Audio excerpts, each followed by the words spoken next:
For verily I say unto you, till heaven and earth pass, one jot or one tittle shall in no wise pass from the law, till all be fulfilled.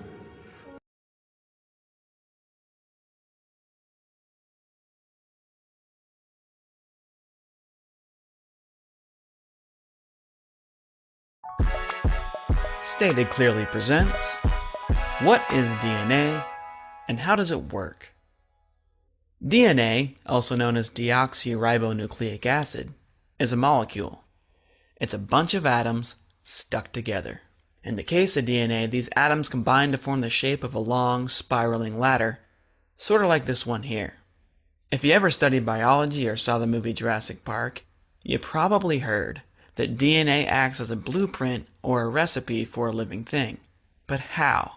How on earth can a mere molecule act as a blueprint for something as complex and wonderful as a tree, a dog, or a dinosaur? To help answer that question, let's first take a quick look at amino acids. Amino acids are tiny little chemicals inside our bodies that are so important, they're often referred to as the building blocks of life. There's about 20 different kinds, each with their own unique shape. The neat thing about them is they can be attached to each other kind of like Legos to produce an endless variety of larger particles known as proteins. Amino acids make up proteins. Proteins, along with other chemicals, combine to form living cells. Cells make up tissues. Tissues make up organs. And organs, when they're all put together and functioning, of course, combine to form living creatures like you and me.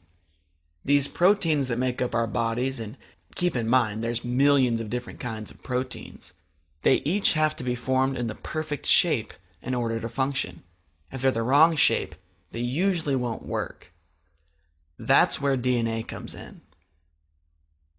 DNA does a lot of interesting things, some of which we don't fully understand, but one of its main and most well understood functions is to tell amino acids how to line up and form themselves into the perfect protein shapes.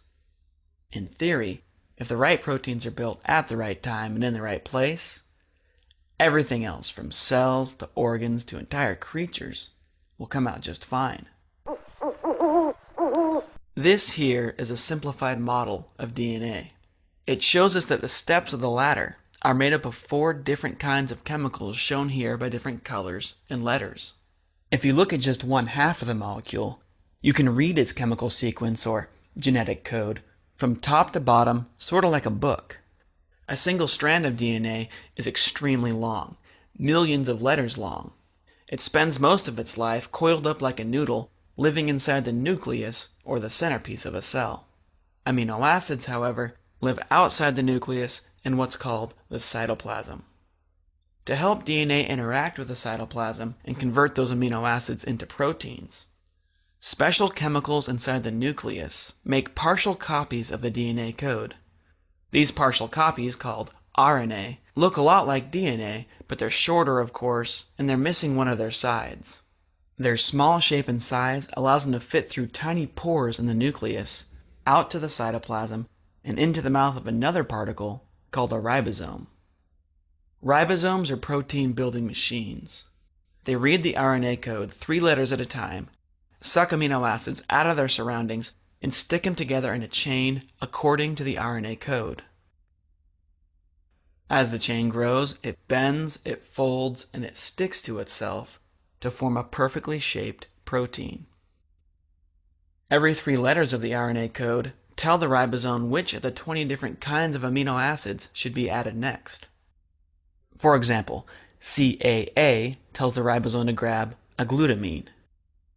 AGU tells it to grab a serine, and so on. Once a protein is built, it can then go on to do a number of different things, one of which could be to help form a brand new cell.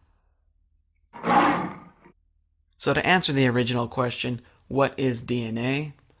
DNA is a molecular blueprint for a living thing. How does it work?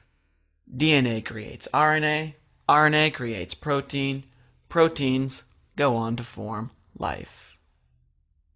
This entire process, as complicated, as sophisticated, as magical as it might seem, is entirely based in chemistry. It can be studied, it can be understood. I'm John Perry, and that's DNA stated clearly.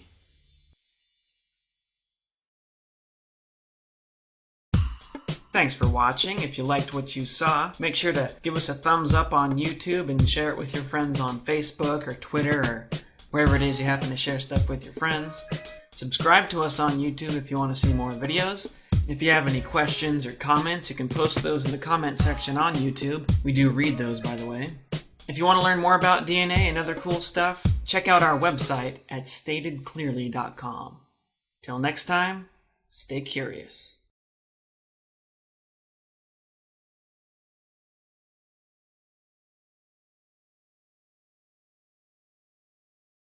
Does human mitochondrial DNA evidence support the biblical time frame? So what are we talking about here? Well, let's talk about some facts. First of all, mitochondria are the powerhouses of the cell. They're little tiny organelles inside our cells that produce energy. They're very important for that. They're inherited maternally, so we get those from our mother, not our father. It has a circular genome, which you see there, of about 16,000 base pairs. So they have their own genome. Now, genome basically means the entire sequence of DNA, the information in that. You have a nuclear genome, which is what most people are familiar with, but you also have a genome inside each of those mitochondria. And it encodes several genes, which are important in what the mitochondria and what goes on there, as well as some regulatory region called the D loop that controls those genes. So that's just some basic facts about the mitochondria itself. Now, how is this related to the issue of a biblical time frame? Well, for that, we have to go to the mitochondrial DNA clock, a molecular clock. And don't worry, we're going to talk about that. And mitochondrial Eve, which probably a lot of you are familiar with. So first of all, let's talk about what is a molecular clock. Well, basically, it relates the time that two species diverge to the number of differences between their DNA sequences. So, for example, the greater the time there is since two species diverge, the more differences you should see, because they've been on their own path for a longer period of time. But the lesser time since they've diverged, if this is a short time, this should be much more similar. There should be less differences. Now, something you need to know about molecular clocks. They are not an independent measurement of time. They are based on certain assumptions about the past. They are calibrated according to certain things.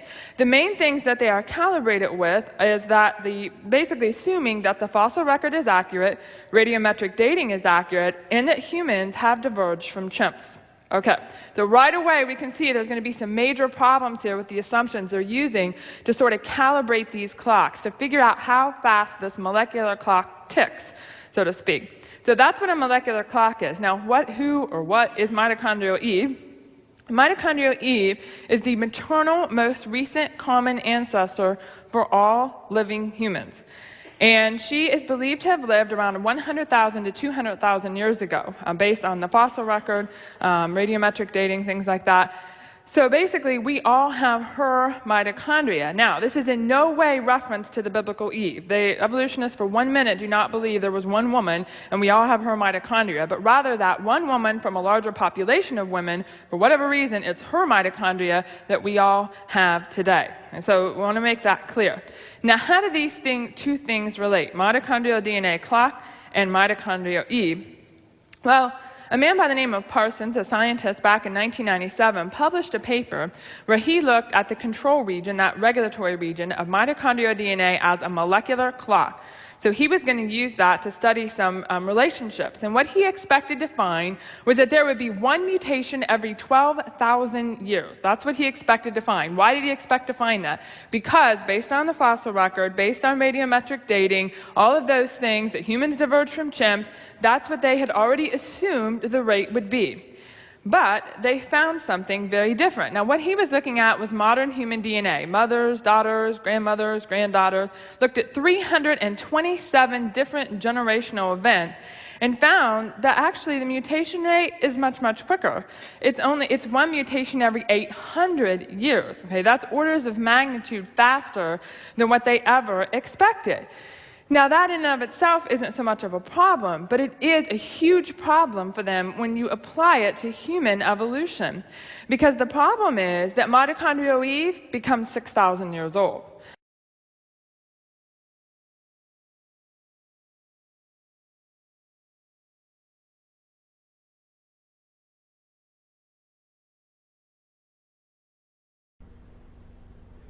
Hello, everybody out there. This is the tittle of the day for today.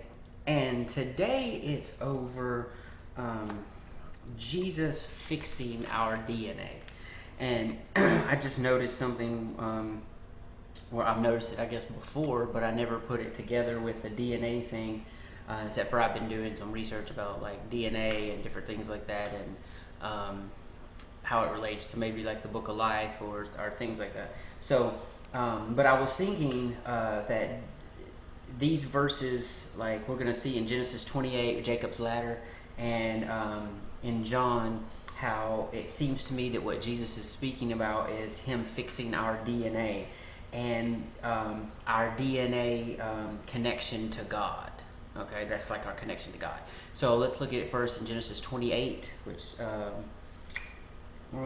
10 through 22, which says this. And Jacob went out from Beersheba and went toward Haran.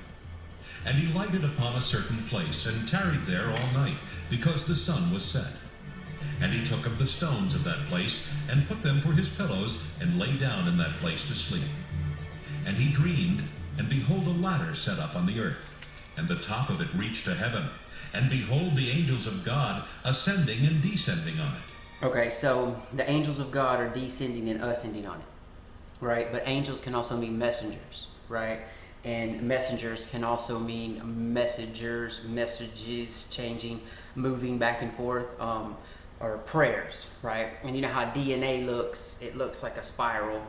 Maybe if I have time, I'll put like a video at the beginning of this about DNA, but like it looks like a spiral. Well, a lot of Jewish staircases, they were spiral in nature, right? Like a ladder, the ladders would have been like spiral looking like that kind of. So if you imagine it like that, that's what he's seeing, then it would look like maybe a DNA strand with connection to God and prayers and messengers and angels and stuff going up and down on it, connecting it.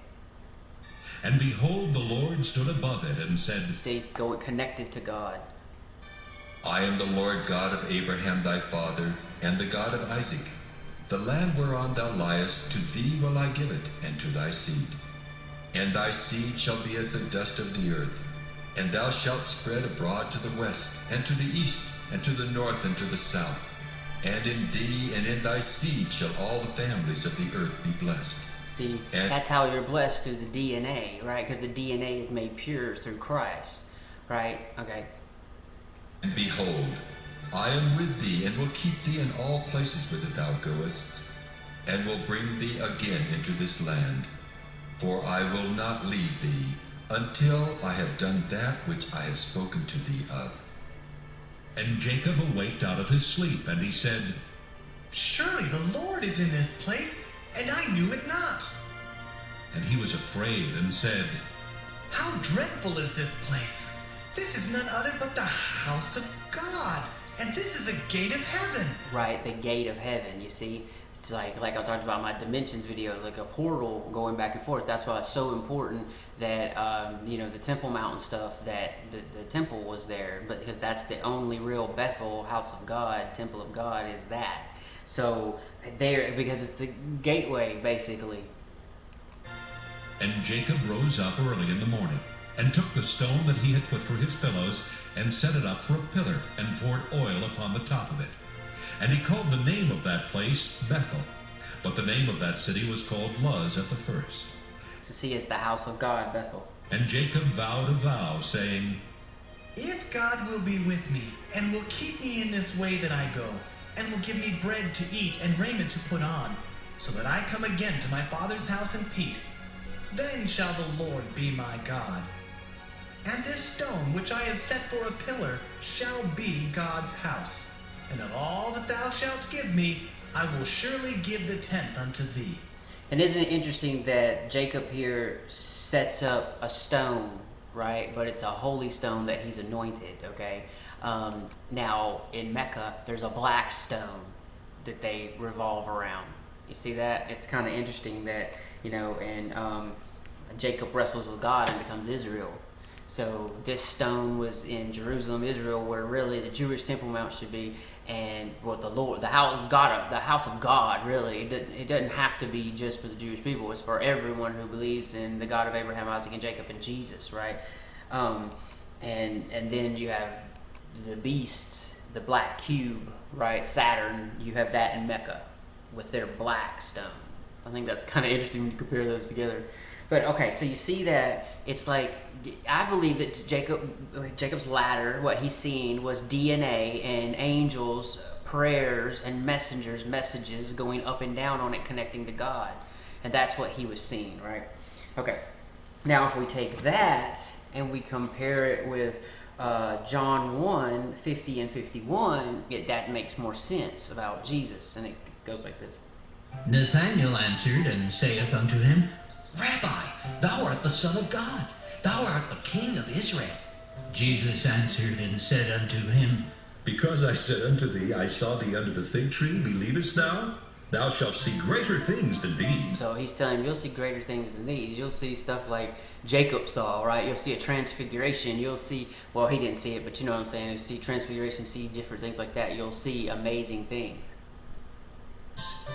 And he saith unto him, Verily, verily, I say unto you, hereafter ye shall see heaven open, and the angels of God ascending and descending upon the Son of Man. Okay, so think about that. It's the heavens open, the angels, the prayers, the messengers are ascending and descending from God. Because if we look back in Genesis, it says that I am the Lord, or it says he sees, the angels of God ascending and descending, and behold, the Lord stood above it and said, I am the Lord God of Abraham your father, and the God of Isaac, and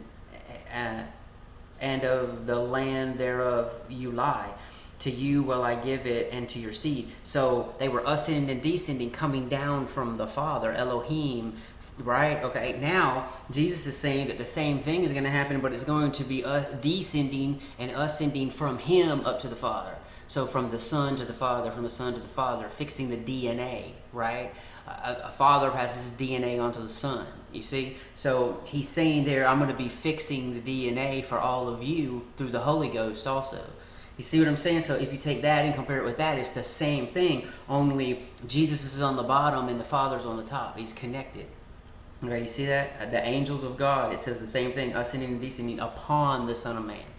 So God in the flesh on the earth is connecting with God the Father in heaven, and they're fixing everything. Isn't that cool? I think it's cool. Okay, all right, well, thank you guys. Wake and watch for Yeshua. God is love, and I love God. Amen. Feed my lambs. He saith to him again the second time, Simon, son of Jonas, lovest thou me? He saith unto him, Yea, Lord, thou knowest that I love thee. He saith unto him, Feed my sheep. He saith unto him the third time, Simon, son of Jonas, lovest thou me? Peter was grieved because he said unto him the third time, Lovest thou me? And he said unto him, Lord, thou knowest all things, thou knowest that I love thee. Jesus saith unto him, Feed my sheep.